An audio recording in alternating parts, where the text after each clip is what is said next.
Ominous unknown killer still at large. After weeks of unexplained murders, the ominous killer is still on the rise. After little evidence has been found, a young boy states that he survived one of the killer's attacks and bravely tells his tale. "I had a bad dream, and I woke up in the middle of the night," says the boy. "I saw that for some reason the window was open, even though I remember it being closed before I went to bed. I got up and shut it once more. Afterwards I simply crawled under my covers and tried to get back to sleep.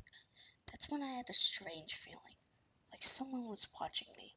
I looked up and nearly jumped out of my bed. There, in the little ray of light illuminating from between my curtains, were a pair of two eyes. These weren't regular eyes. They were dark, ominous eyes. They were bordered in black and just plain out terrified me. That's when I saw his mouth, a long, horrendous smile that made every hair on my body stand up. The figure stood there, watching me. Finally, after what seemed like forever, he said it, a simple phrase, but said it only in a way a madman can say. He said, "Go to sleep." I let out a scream. That's what sent him at me. He pulled up a knife, aiming at my heart. He jumped on top of my bed. I fought back. I kicked. I punched. I rolled around, trying to knock him off me. That's when my dad busted in. The man threw the knife. It went into my dad's shoulder. The man probably would have finished him off if one of the neighbors hadn't alerted the police. They drove into the parking lot and ran towards the door. The man ran down the hallway. I heard a smash, like glass breaking. As I came out of my room, I saw the door that was pointing towards the back of my house was broken.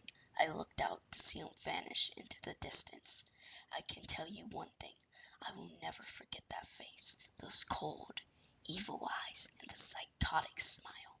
They will never leave my head. The police are still on the look for this man. If you see anyone that fits the description in the story, please contact your local police department.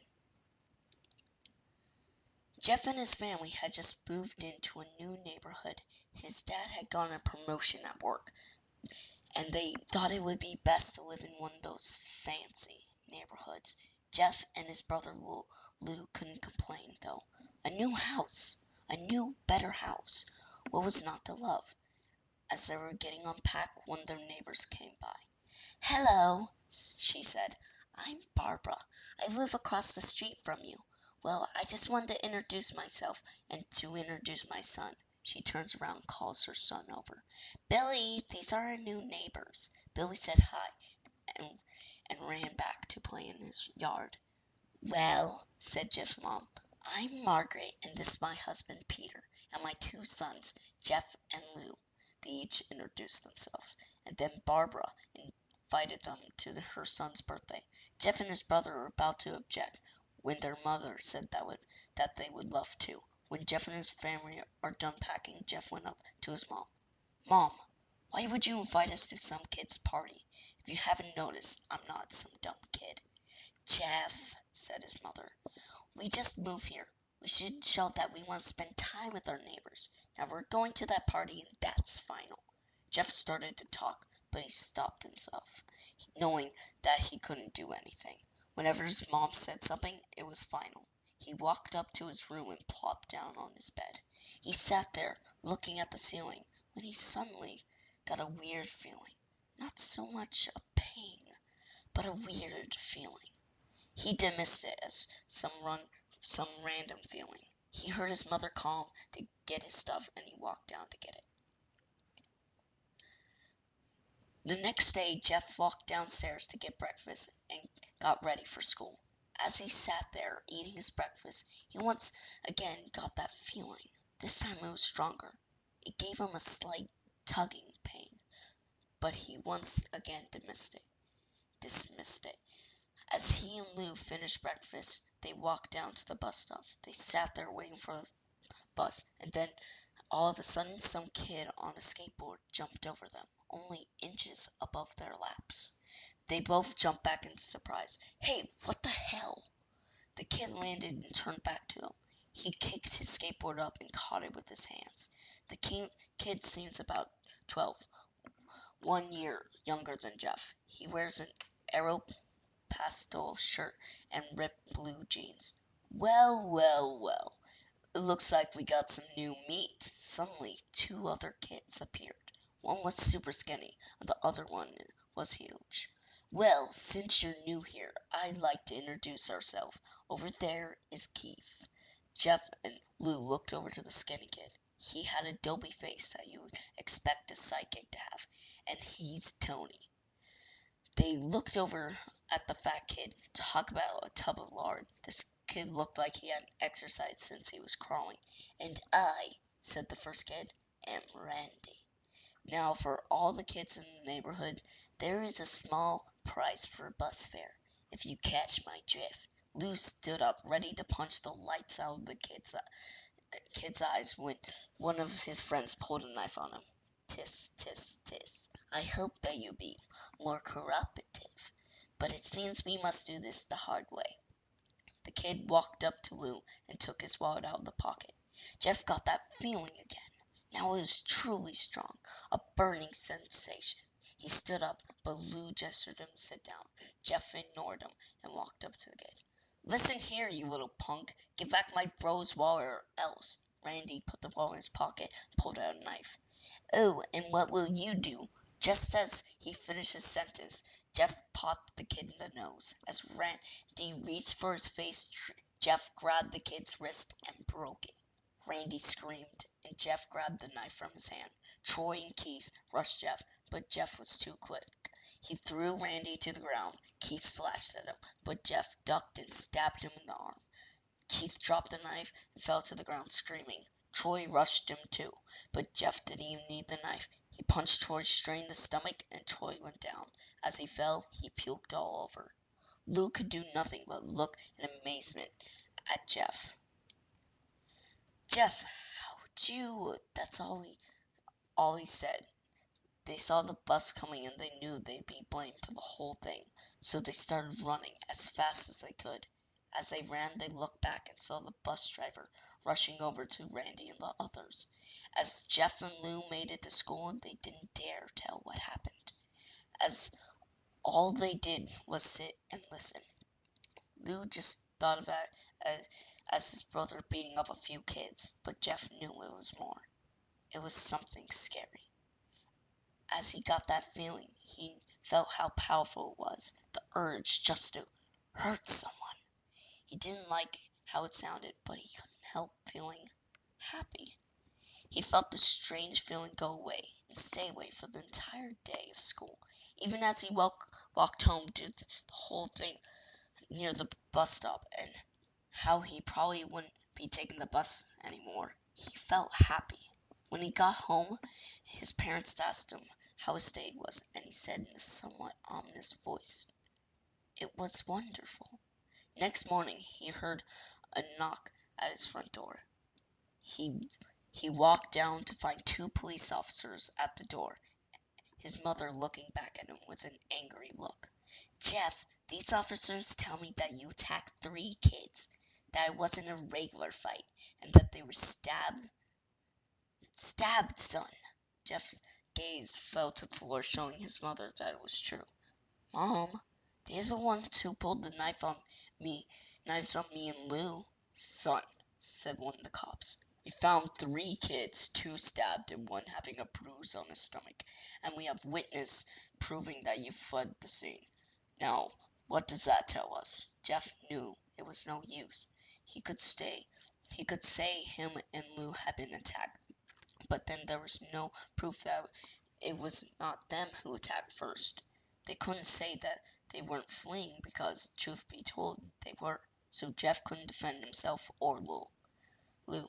Son, call down your brother." Jeff couldn't do it, since it was him who beat up all the kids. "Sir, it was me.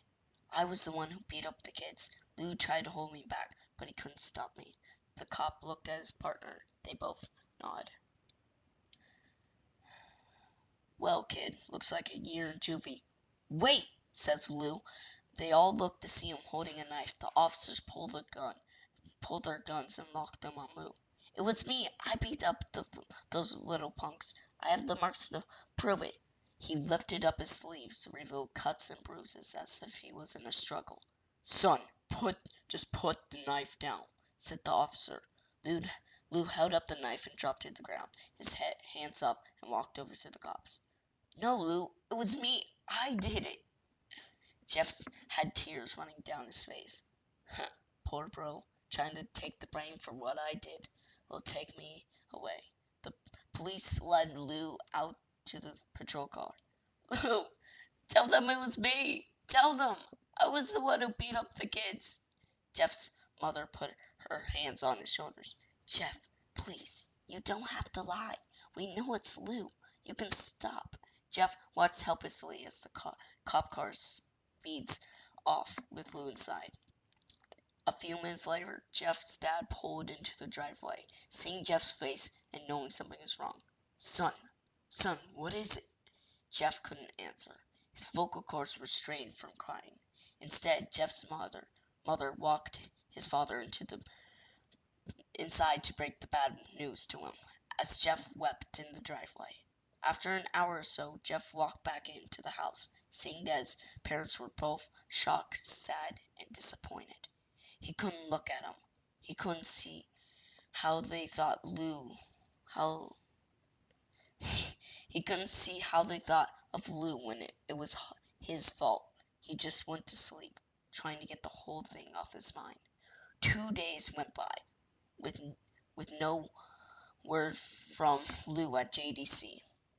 No friends to hang out with. Nothing but sadness and guilt. That is, until Saturday, when Jeff is woke up by his mother with a happy, sunshiny face. Jeff, it's the day, she said as she opened the curtains and let the light flood into his room. What's today? Asked Jeff as he stirs awake. Why, it's Billy's party. He was now fully awake. Mom, you're joking, right? You don't expect me to go to some kid's party after. There's a long pause. Jeff, we both know what happened, and I think this party could be the thing that brightens up the past days. Now, get dressed. Jeff's mother walked out of the room and downstairs to get herself ready. He fought himself to get up. He picked out a random shirt and a pair of jeans and walked downstairs. He saw his mother and his father all dressed up. His mother in a dress and his father in a suit. He thought, why would they ever wear such fancy clothes to a kid's party? Son, is that what you're going to wear? Said Jeff's mom. Better than wearing too much, he said. His mother pushed down the feeling to yell at him and hit it with a smile. Now, Jeff, we may be overdressed, but this is how you go if you want to make a good impression, said his father. Jeff grunted and went back up to his room. I don't have any fancy clothes, he yelled downstairs. Just pick something, called his mother. He looked around in the closet for what he could call fancy. He found a pair of black dress pants he had for special occasions and an undershirt. He couldn't find a shirt to go with it, though. He looked around and only found striped patterned shirts, none of which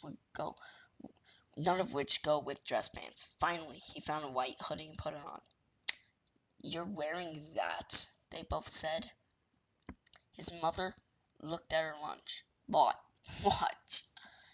Oh no, no time to change. Let's just go, she says, as she herded Jeff and his father out the door. They crossed the street over to Barbara and Billy's house.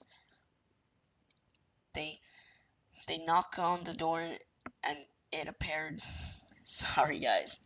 They knocked on the door and at it appeared that Barbara, just like his parents, way overdressed. As they walked inside, all Jeff could see were adults, no kids. The kids are out in the yard, Jeff. How about you go and meet some of them, said Barbara. Jeff walked outside into a yard full of kids. They were running around in weird cowboy costumes and shooting each other with plastic guns. He might as well be standing in Toys R Us. Suddenly a kid came up to him and handed him a toy gun and hat. "Hey, wanna play?" he said. No, kid. I'm way too old for this stuff." The kid looked at him with a weird puppy dog face. "Please," said the kid. "Fine," said Jeff. He put on the hat and started to pretend to shoot at the kids. At first he thought it was totally ridiculous, but then he started to actually have fun. It might not have been super cool, but it was the first time he had done anything that took his mind off of Lou. So he played with the kids for a while, until he heard a noise, a weird rolling noise. Then it hit him. Randy, Troy, and Keith all jumped over the fence on their skateboards. Jeff dropped the fake gun and ripped off the hat. Randy looked at Jeff with a burning hatred. "Hello, Jeff, is it?" he said. "We have some unfinished business."